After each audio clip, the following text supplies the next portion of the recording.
Alright, it's time for some coordinate trig here. So coordinate trig is pretty much just as easy as your regular Sohcahtoa type stuff. The only difference is the first thing you have to do is graph a coordinate.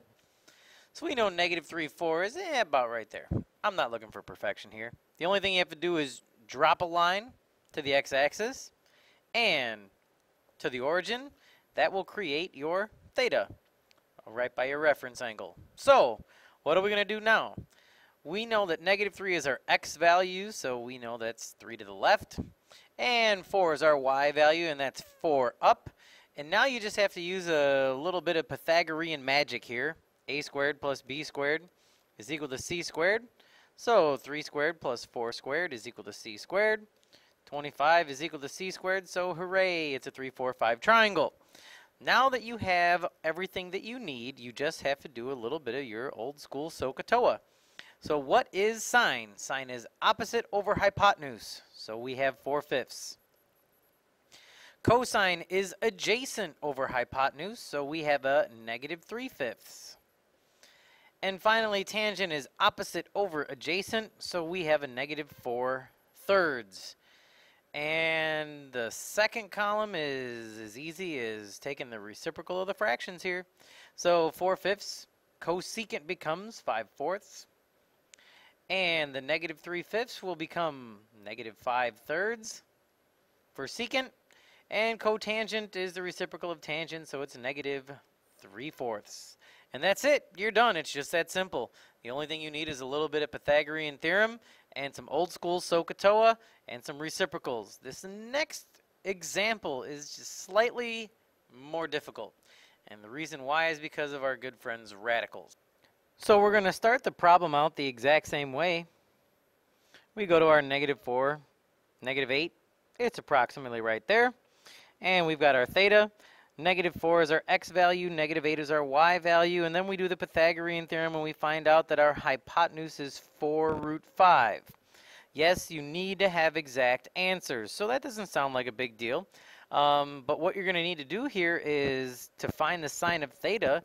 That is the opposite over the hypotenuse, and you should remember that you are not allowed to have a radical in the denominator. So what are we going to do from there?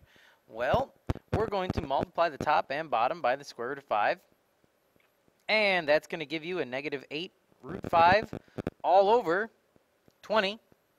And then the only thing you're going to have to do there is reduce your fraction, and that will give you a negative 2√5 over 5. Okay, so that's it. That's really all you have to do, but you just have to make sure that you remember to simplify whenever a situation like that comes up with a radical in the denominator. Okay, but that's old school stuff. So in order to do the cosine is going to be a negative 4 over 4√5, which is going to simplify to negative √5 over 5. And the tangent is just going to be our negative 8 over negative 4, which we can just say is 2.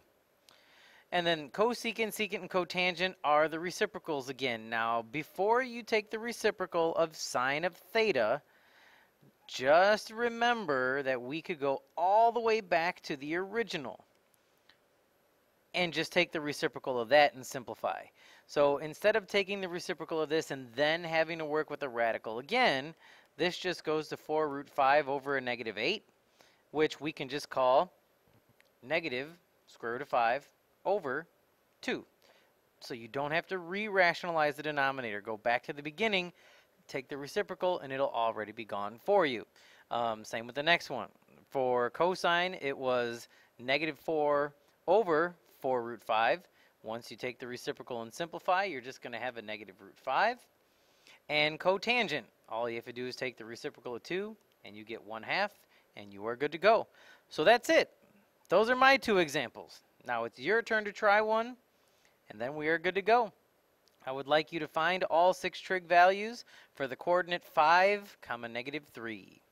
Pause it, give it a try, press play when you're ready. So you should have it set up, and your hypotenuse should be the square root of 34. After you do that, the only thing you have to do is your opposite over hypotenuse and take care of the radical. Same with cosine. Tangent, there will be no radical to deal with. And there you go. If your answers match mine, you are good to go. And that's it. So that's coordinate trig for you. This is Longo, and I'm out. See you, bye.